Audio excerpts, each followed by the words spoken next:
Hey there, everybody. Wherever you are in space, whenever you are in time, I say welcome. This is a privilege to be here with the light of the infinite, and just what a pleasure. So thank you for taking the time. My voice is a little hoarse. I just came off a flight today, so super jet lag, and just finding my own space to get into the present moment with you. So really all I want to do with you today is take a step back and remember that everything we wish to find in our lives, we already carry within ourselves. It's already present here now. That when we step into this realization, we realize that our whole world begins to change. So there's a pasuk, a verse that says, Amar oyev erdof asig achalik shalal timla emo nafshi, which roughly translates to something along the lines of, the enemy says, I will chase, I will succeed, I will divide the riches, and I will fulfill my desires. I will chase, I will succeed, I will divide the riches, and I will fulfill my desires. Now, at first glance, this sounds like a really great series of positive affirmations, right? It doesn't sound like my enemy. It sounds like my friend. I'm going to strive, I'm going to work hard, I'm going to pursue, and I'm going to be successful, and I'm going to achieve, and I'm going to get everything that I want. And we have to ask, what is the enemy? What's the idea behind? It doesn't seem like a bad thing. It seems like a really good thing. As we go through our lives, we all have things that we're running after. So the idea that we'd chase them and that we'd be successful at getting there and fulfill all our desires, why is that the sound of the enemy?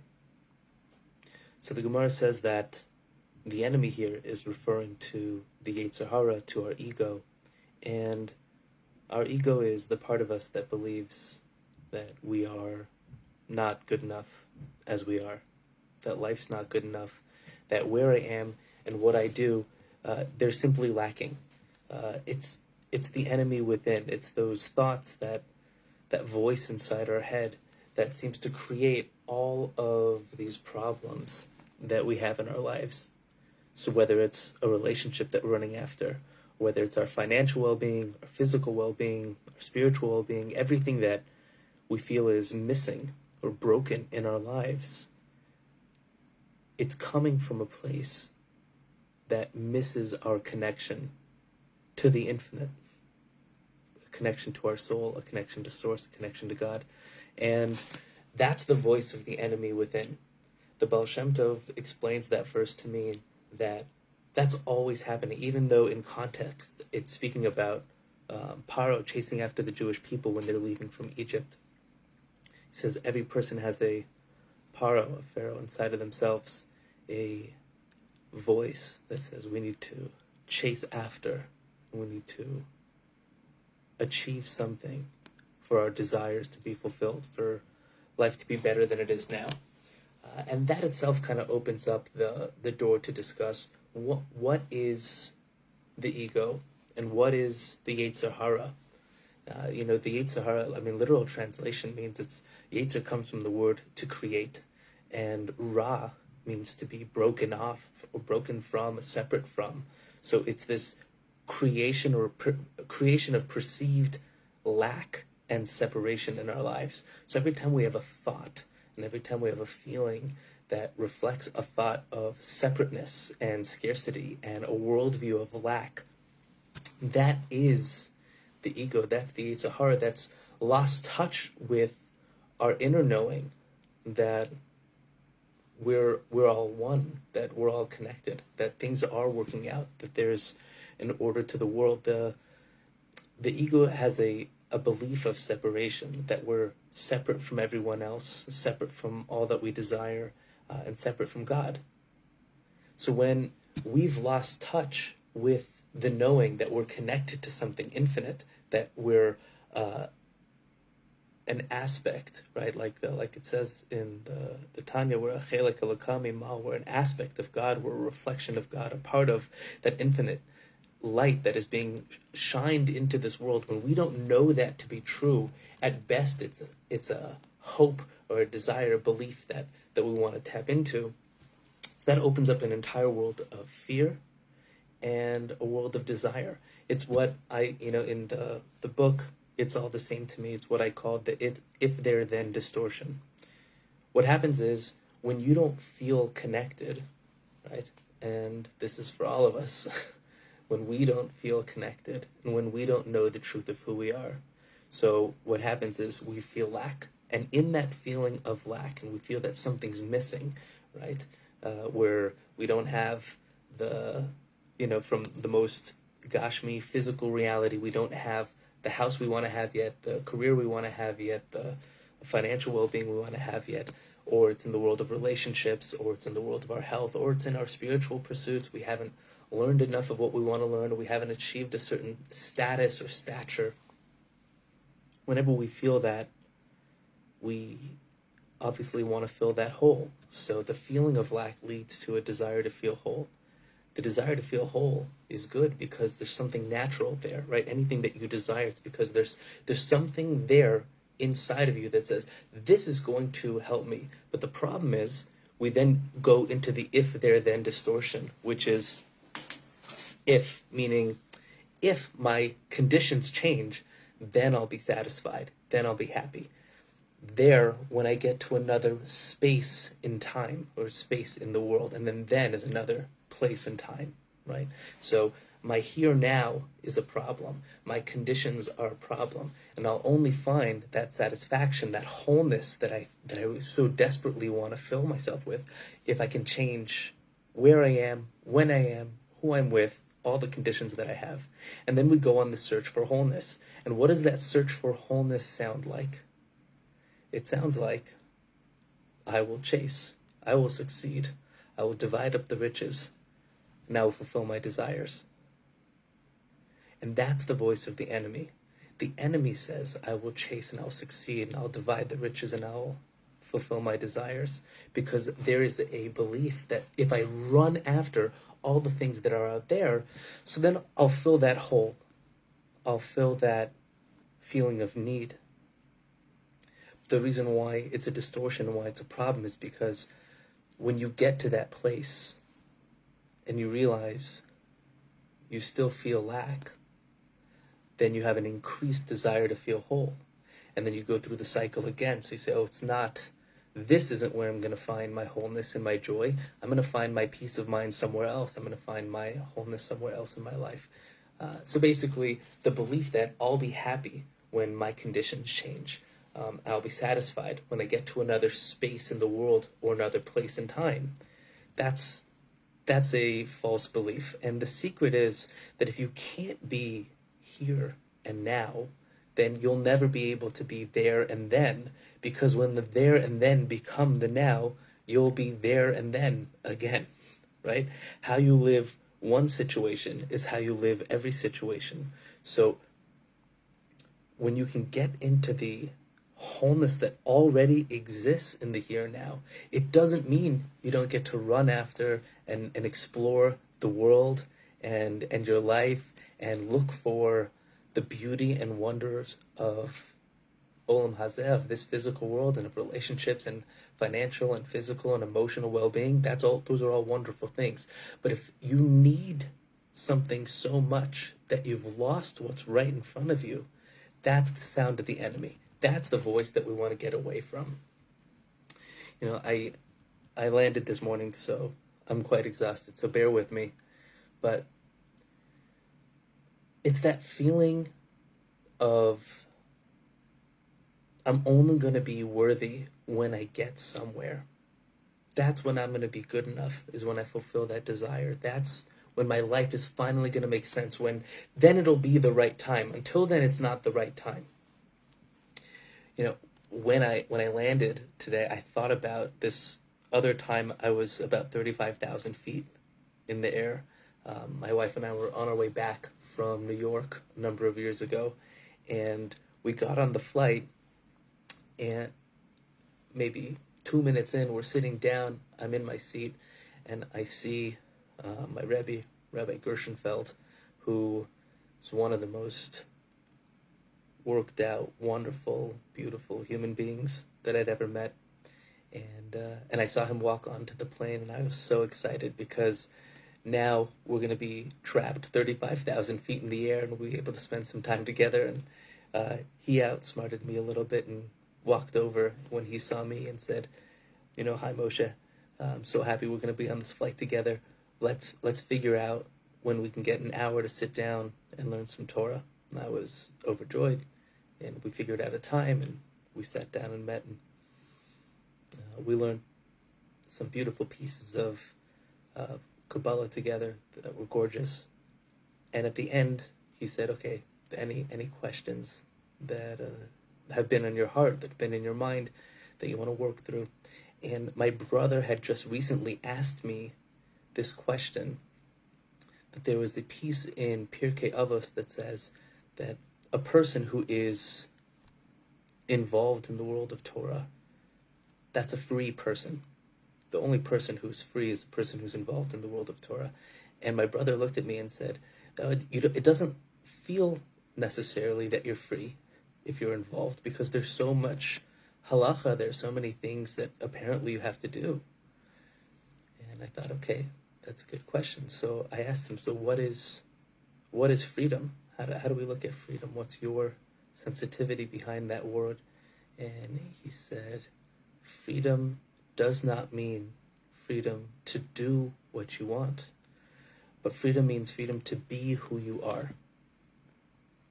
Freedom is not the ability to do what you want, it's the ability to be who you are. And to me, that was so deep and so profound and so obvious and so simple and so clear. But that freedom to be yourself, to be fully, authentically connected to who you are in this world, and to know what life is, that's really what we're looking for. You see, we're really looking to be free of that voice that says that now's not enough. The word Hashem, right, the word for God in Hebrew is spelled Yud Kei Vav Kei, which the Leshem, one of the greatest Kabbalists of the 19th century, he explained that the word Yud and then Hey Vav Hey means Yud meaning eternal, Hey Vav Hey means Hove, means now, the eternal now. That, I think the Kutzker said, where do you find God? Wherever you let him in. And it couldn't be more true, because what that really means is God, the infinite, the plan, the purpose of all of life. If you want to know what God is saying, so you just have to ask yourself, well, what are you hearing right now? Meaning your now reality is the unfolding of God in this world. Life is God in action, right? So when you are there, you are free. You're not thinking about needing to be anywhere else or needing to do anything else. You are so in flow, you're in alignment with who you are and what life is. And how do you know if you're really free? How do you know when you're really free? You know because you're at peace with where you are and you're happy right there, wherever you are, whenever it is. And you know that you're in the right place in the right time. A lot of people ask me when I speak about this concept, but what about all the things I want to do and all the places I want to go and all my dreams and my goals and my desires? It doesn't mean you lose those things. You don't lose any of that.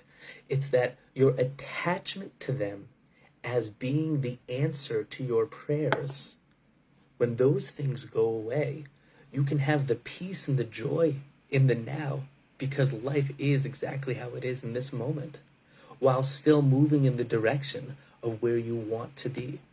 The highest level of your spiritual self, Kabbalistically, is your ratzon, which is your will. It's the source of your will, the source of your desire, which streams from infinite. And ratzon doesn't mean need. it means want, it means desire.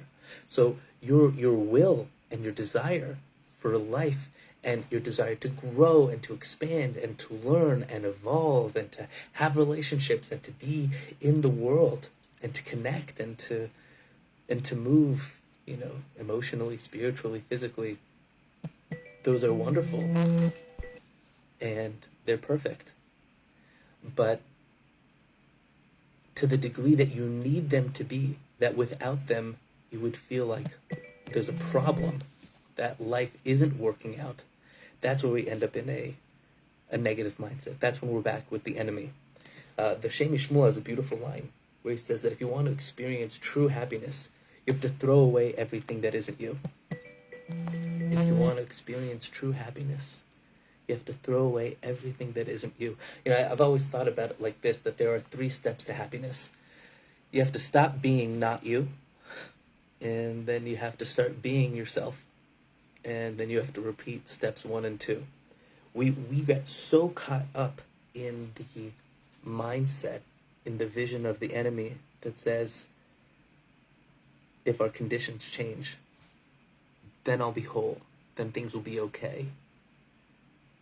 It's okay. Things are okay now. There seems to be that there's lots of problems. Everyone's got problems. Everyone has things in their life, situations in their life, conditions in their life that they'd rather not have. But perspective is everything. Perspective is everything. It's really your state of consciousness. It's how aware you are of where things fit in a bigger picture. And that exile, that personal exile that we go through when we live without our natural joy, because joy is your nature, right? Like the Shem Shmuel says, when you just allow yourself to connect to the truth of who you are and all that is, you're naturally joyful. If you're not experiencing joy, feeling good, which, by the way, in context, joy doesn't need to look like, dancing on a rooftop or in the streets. Joy is, a little bit better. It could even look like relief, right? So if a person's in a very dark place,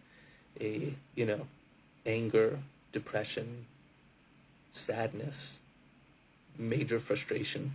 So if you can get a little relief from that and move in the direction of joy, even if you can get to, apathy is really good if before you were feeling totally broken, right? So it's all relative. But the closer you're moving in the direction of that joy, the closer you are to experiencing your natural state of being. It's your nature. The soul is happy. The Zohar says the soul is happy. And, we're at a time now when, before Rosh Hashanah, we're thinking about the shofar. We're thinking about this thing called tshuva. And tshuva gets a bad rap sometimes. Hopefully, as we develop and evolve and grow as a spiritual community, we realize that tshuva doesn't just mean to hit your chest and feel guilty about your life. That's not the essence of tshuva. Tshuva means to return. And you think about what is tshuva is for chet. Chet means a sin. So if you think about repentance from sin, you think about like darkness and fire and brimstone, and it's the wrong vision, right? Chet literally means to miss the mark. That's what it means. Chet means to veer off the path, right? So tshuva means to return back on the path because we veered off the path. That's literally what it means. Essentially what it means to say is tshuva means to return to your natural self. That's what all of Elul's about. That's what all of Tishrei is about, of Rosh Hashanah and the 10 days of tshuva and Yom Kippur and Sukkot. All of this time is about coming back to who we are, which is why it's a joyous time. It's a time of holiday. It's not a time of sadness. You're not allowed to be sad on Rosh Hashanah. It's a time of realigning. And when we realign, that feels good. Tshuva is a return to our natural state. Tshuva is coming back to our connection with Hashem, with God, with infinite, with our soul, the aspect of us that is always shining. You're good. Here now. You see, The Nefesh HaChaim says that whenever a person does something wrong in this world, right, they apparently made a mistake and they did a chait. It says your neshama wasn't there. It wasn't there. If it was, if your neshama, your soul was present, so you wouldn't have gone off the path by definition, right? You would have been present with that higher consciousness. That wouldn't have taken place. So it's because we fall asleep, spiritually speaking, and our higher consciousness is missing, right? Metaphorically, the neshama leaves, right? That's why in the word chet, which means sin, we don't pronounce, it's spelled chet, tes, aleph. We only pronounce the first two letters. The aleph, which represents the soul, the unity aspect of your life, the part of you that's always good, that's always pure, that is always connected and part of the God source. That's not there, which is why it's not pronounced even in the word chet, because had that aleph, had that sense of self, that deeper self, that higher self been there, you wouldn't have gone off. In fact, the definition of the going off was that you didn't experience that. Tshuva feels like joy. It feels like peace. It feels like a deep breath, a sigh of relief. It feels like freedom. It's that higher consciousness, a fuller, more broad understanding of reality. In fact, that's the reason why the Zohar says that tshuva, this idea of return, is synonymous with freedom, it's synonymous with understanding, and it's synonymous with happiness. Isn't that amazing? Tshuva is synonymous. That means the same. That means that if you're doing tshuva, you have broader understanding of who you are and what life is. It means you remembered everything is okay. There's an order to reality, and you're part of it. You are a co-creator in this world, and it's all working out. It means when you're in the world of tshuva, you experience joy. Happiness is tshuva, right? It comes with it, and it's the same world. It says it's the same dimension as freedom, because you're free from a voice that says there's something else.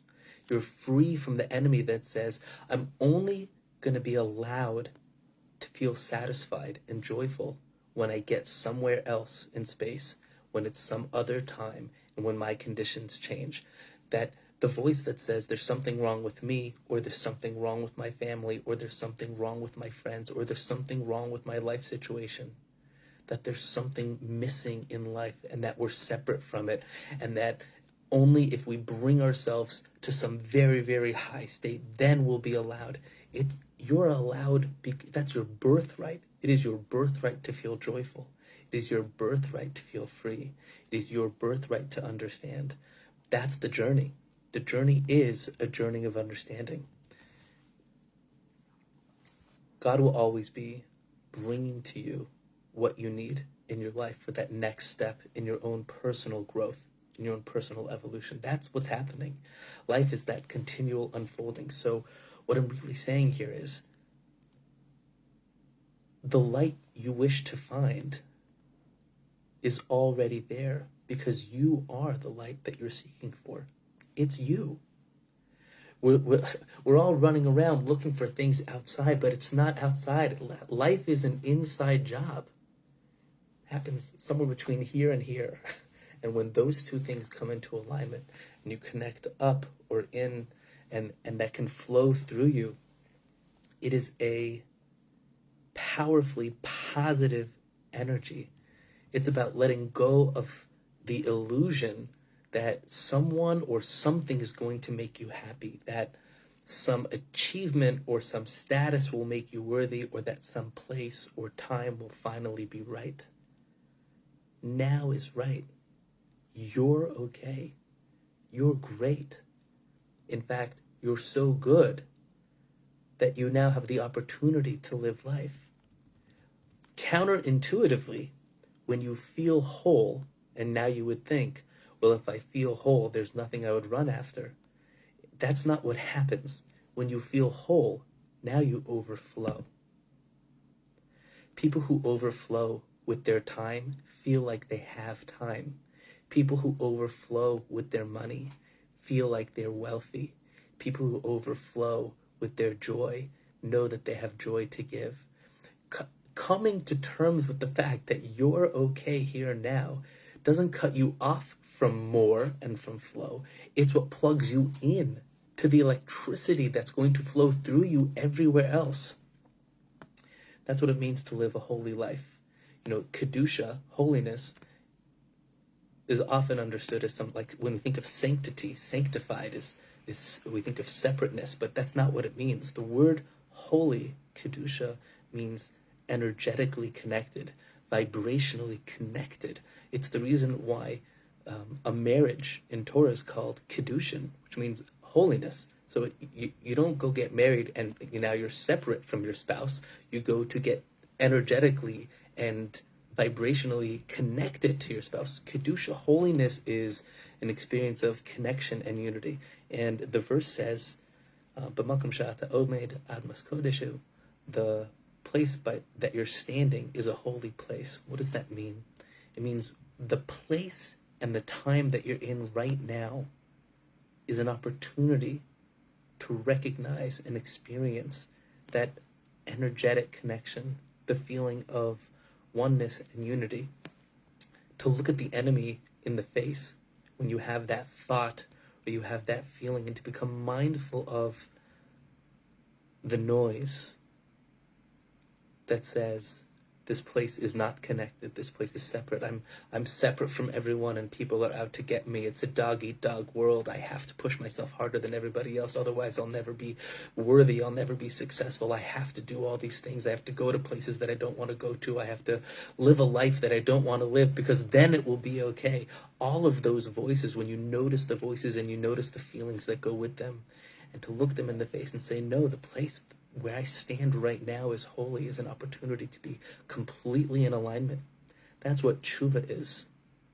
That's why when we blow the shofar on Rosh Hashanah, the shofar, what is a shofar? You blow this horn, which is a loud noise, to wake up. To wake up to what? To wake up to this. To wake up to who you are. To wake up to the notion that you're a pure, beautiful, good soul here now. You might have done things that when you look back on that, you say, wow, I don't want to do that again. I must have done that when I was spiritually asleep, but now I'm awake. Now I know who I am and what life is. I know what I'm doing here. I'm aware that things are okay, and I have something to contribute to this world. I have a purpose. I'm living a life of intention. Things are moving because it's me as part of something much greater. Uru, uru. The Rambam says, awaken, awaken.